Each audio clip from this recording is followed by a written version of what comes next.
오늘은 장신구를 떼어내라 라고 하는 제목으로 함께 말씀 나누고자 합니다. 하나님의 은혜와 평강이 저와 여러분에게 함께 하시길 주님의 이름으로 축복합니다. 하나님은 늘 우리와 하나님 사이에서 적극적이십니다. 출애굽기만 보더라도 늘 모든 것의 주원은 하나님이십니다.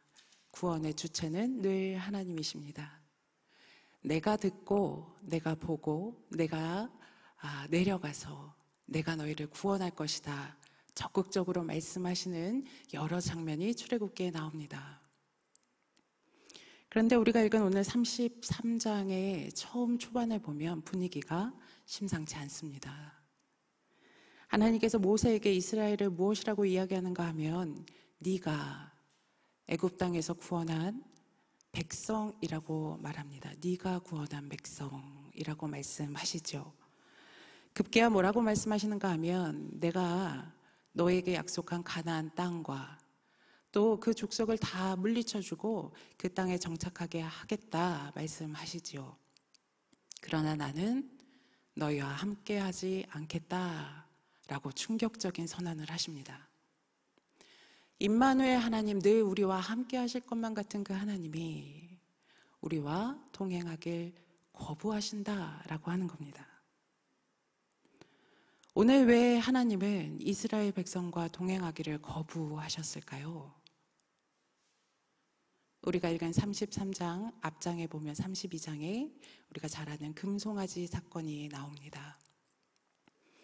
신랑과 신부를 치자면 결혼식 같은 하나님과 이스라엘 백성 사이의 시내산 언약이 진행이 되지요.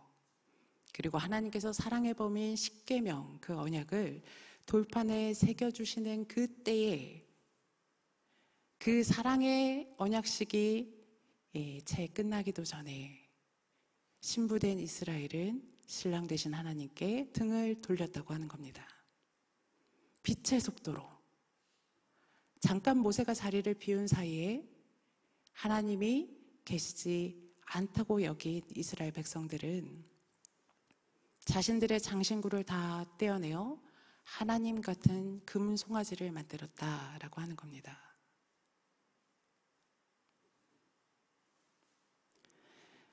이 금송아지 사건으로 인해서 3,000명이 죽습니다.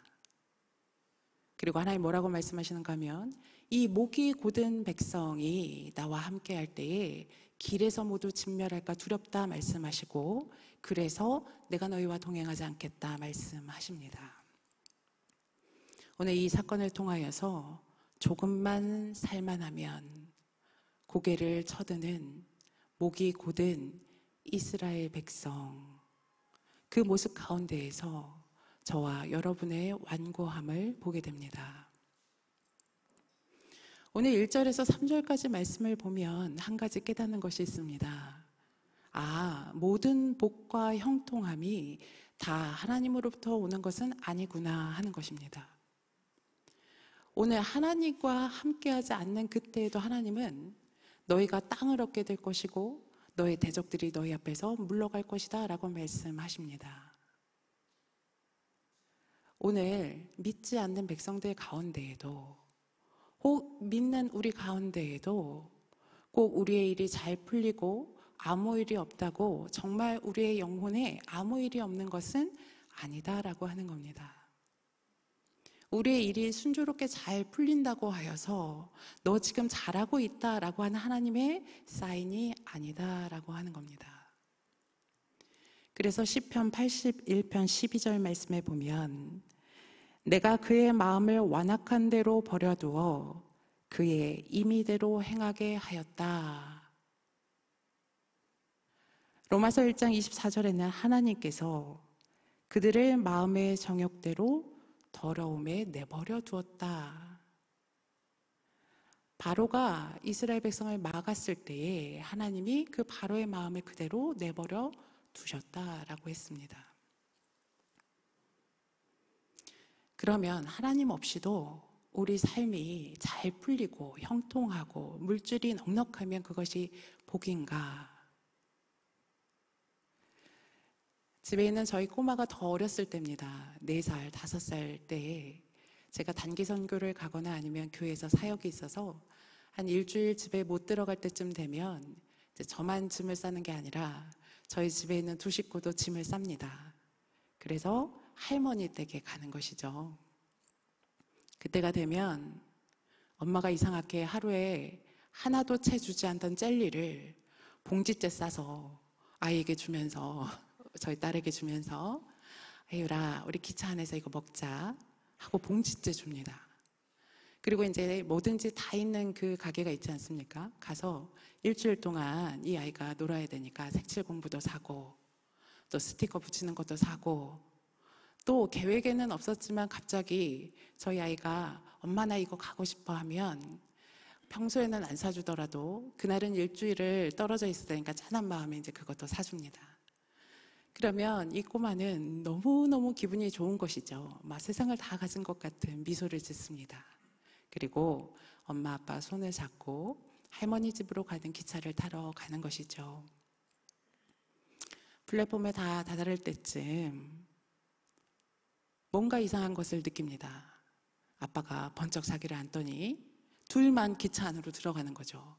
그리고 정신을 차려보니 본인들은 의자에 앉아있고 밖에 엄마가 유리창 너머로 잘 가라고 손을 흔들고 있는 겁니다.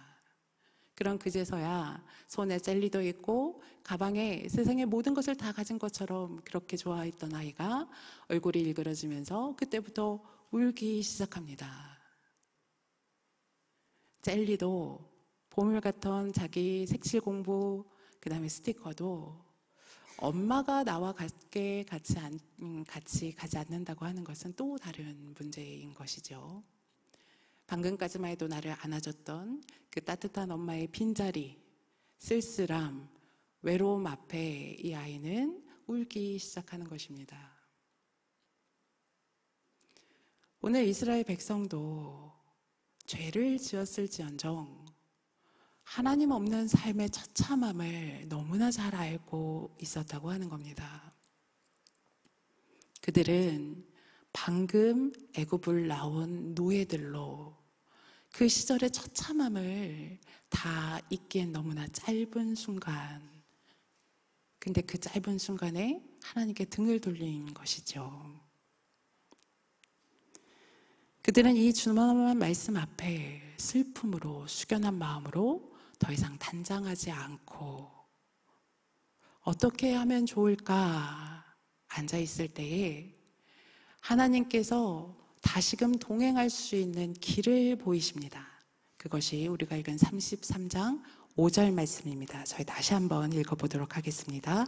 5절 말씀입니다. 여호와께서 모세에게 이르시기를 이스라엘 자손에게 이르라 너희는 목이 곧은 백성인즉 내가 한순간이라도 너희 가운데에 이르면 너희를 진멸하리니 너희는 장신구를 떼어내라 그리하면 내가 너희에게 어떻게 할 것인지 정하겠노라 하셨습니다. 아멘. 오늘 하나님께서 이스라엘 백성에게 장신구를 떼어내라 라고 명령하십니다. 목이 곧은 백성 그리고 장신구가 분명히 무슨 연관이 있는 것 같습니다. 그런데 참 이상한 것은 400년 동안 노예살이 했던 이스라엘 백성이 왜 이렇게 장신구가 많습니까? 귀고리도 있고 팔찌도 있고 금고리도 있고 그 정도 보석이 있었으면 노예살이 했을 것 같지 않은데 왜 이렇게 장신구가 많은 것이죠? 출애굽기 12장에 보면 그들이 출애굽할 때에 하나님께서 이스라엘 백성을 은혜 입게 하셔서 애굽인들에게 은금 패물과 의복을 구하는 대로 다 받게 하셨다라고 기록되어 있습니다. 그러니까 그 장신구는 본래 자기의 것이 아니라 하나님의 은혜로 주신 복된 선물이었다고 하는 겁니다. 그 은혜로 주신 복된 선물을 이스라엘 백성은 무엇에 썼습니까? 하나님을 대신할 금송아지를 만드는데 그 복을 도구로 썼다고 하는 것입니다. 사울 왕과 다윗도 마찬가지입니다. 그들이 아주 별 볼 일 없는 무명일 시절에 하나님은 그들을 왕으로 택하셨습니다. 사울이 왕으로 부름받았을 때 자신의 가문과 자기가 얼마나 작은 존재인지 분명히 알고 있었습니다. 그래서 부름받은 그 순간에 짐꾸러미 뒤로 숨을 만큼 자신의 나약함과 연약함과 작음을 알았던 존재가 바로 사울이었습니다. 그 사울이 부름받았을 처음에는요, 길르앗 야베스의 그 어려운 처지를 모른 채 하지 않고 의분으로 당당하게 일어섰던 사람, 사울 왕이었다고 하는 겁니다. 그래서 그에게 왕업을 맡기셨는데 그 은혜로 받은 복된 보좌에 올랐을 때에 사울이 그 복을 도구로 씁니다. 그 자리를 보존하기 위하여서 애를 쓰고 그 자리를 자기 아들에게 승계하기 위하여서 자신과 아들에게 걸림돌이 될 것 같은 다윗을 쫓고 죽이는 데 모든 권력을 집중하게 되지요. 자신의 체면치레, 하나님이 주신 복, 그 보호자가 사울에게 장신구처럼 되었다라고 하는 겁니다. 복이 독이 되었다. 다윗도 마찬가지입니다. 사무엘이 기름을 부으러 그의 가정에 갔을 때에 다윗은 사람이 보기에도 후보에조차 오르지 못했던 인물입니다. 사람들이 그를 무엇이라고 불렀는가 하면 하카톤, 막대기 같은 아주 볼품없는 나추어 다윗을 불렀습니다. 그런데 그 목자였던 다윗을 하나님이 부르셔서 이스라엘 모든 백성을 다스리는 목자로 삼으셨다고 하는 겁니다. 그래서 사무엘하 7장에 보면 다윗과 영원한 언약을 맺으실 때에 뼈 있는 말씀을 하시죠. 내가 너 목자였던 너를 불러서 왕으로 삼은 것이 바로 나다라고 말씀하십니다. 그 자리에 오른 것이 네가 아니라 내가 올린 것이다. 오늘 우리들은 어떻습니까? 하나님께서 은혜로 우리에게 주신 복이 있지요. 그런데 그 복을 도구로 쓰고 있지 않습니까? 우리에게 주신 그 물질, 그 돈 쓰는 재미에 하나님과 멀어지고, 우리에게 주신 그 자녀 키우는 재미에 하나님과 멀어지고, 우리에게 주신 그 은사, 그리고 사역의 열매들, 그 복된 것들을 오히려 나에게 액세서리처럼 되어서 갑론을박하고 있는, 복을 도구로 쓰고 있는 우리가 아닌가 돌아보아야 합니다. 오늘 하나님께서는 이스라엘 백성에게 또 우리에게 말씀하십니다. 장신구를 떼어내라. 우리의 삶의 사역에 장신구가 되어 있는 것이 있습니까? 하나님과 나 사이를 오히려 가로막고 있고 독이 되는 그것이 있다면 떼어내라고 하시는 겁니다. 그것 없이도 하나님과 하나님의 말씀 앞에 단순하게, 단정하게 섰던 그 처음으로 돌아가라고 말씀하십니다. 나에게 액세서리처럼 주렁주렁 달려있는 내 삶과 사역의 그 장신구들 다 떼어내고 이젠 네서세리, 필수적인 것, 하나님 앞에 본질로, 사명으로 돌아가라고 말씀하십니다.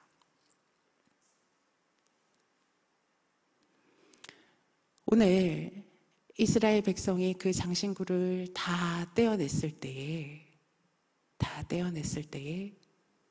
하나님은 그 장신구를 어떻게 쓰셨을까요?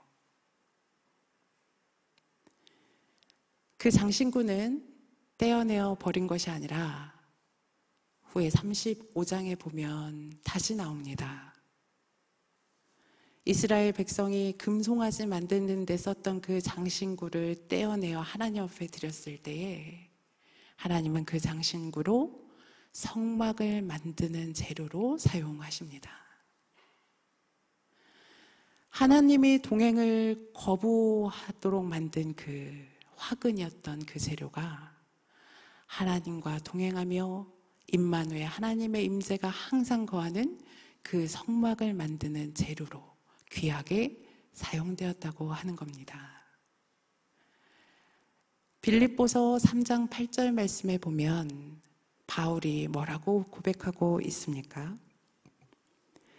내가 그를 위하여 모든 것을 잃어버리고 배설물로 여김은 그리스도를 얻고,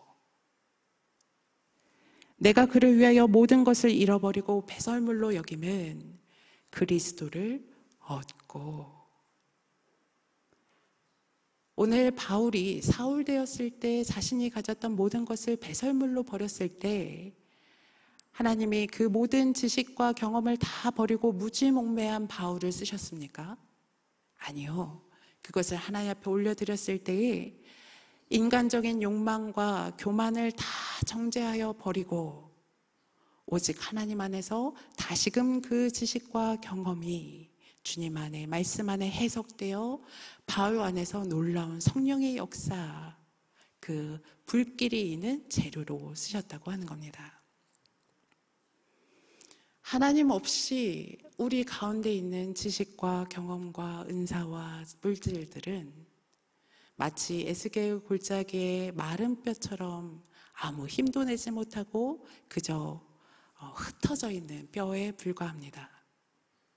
그러나 그 뼈 가운데에 하나님의 말씀이 선포되고 하나님께서 하나하나 다시금 맞추셔서 힘줄을 입히고 피부를 입히고 하나님의 성령의 생기가 그 가운데 들어갈 때에 군대가 되어 하나님 앞에 크게 쓰임받는 놀라운 역사가 일어난다고 하는 것입니다. 오늘 말씀 가운데 묵상하기를 원합니다. 오늘 나의 삶과 사역은 어떤 모습입니까? 하나님께서 은혜로 주신 그 복들이 하나님과 나 사이를 가로막는 독이 되어 있지는 않습니까? 우리가 본질과 사명을 잊어버리고 액세서리로 나를 더 빛나게 하는 그것을 위하여서 갑론을박하며 서로에게 칼날을 겨누고 있는 모습은 아닙니까? 바라기는 하나님 앞에 모든 장신구를 떼어내십시오. 그 장신구가 없어도 빛나는 인생과 사역이 되시길 주님의 이름으로 축복합니다. 그가 내 안에, 내가 그 안에 있을 때 우리는 존재만으로도 아름다운 인생이 됩니다. 존재가 아름다운 사람은요, 무엇을 입어도 아름답고 무엇을 입어도 무엇을 해도 기품이 넘친다고 하는 겁니다. 빛 대신 주님만 바라볼 때에 그 빛이 내 삶과 사역에 그대로 반사되어서 존재만으로 빛나고 아름다운 사람이 될 것입니다.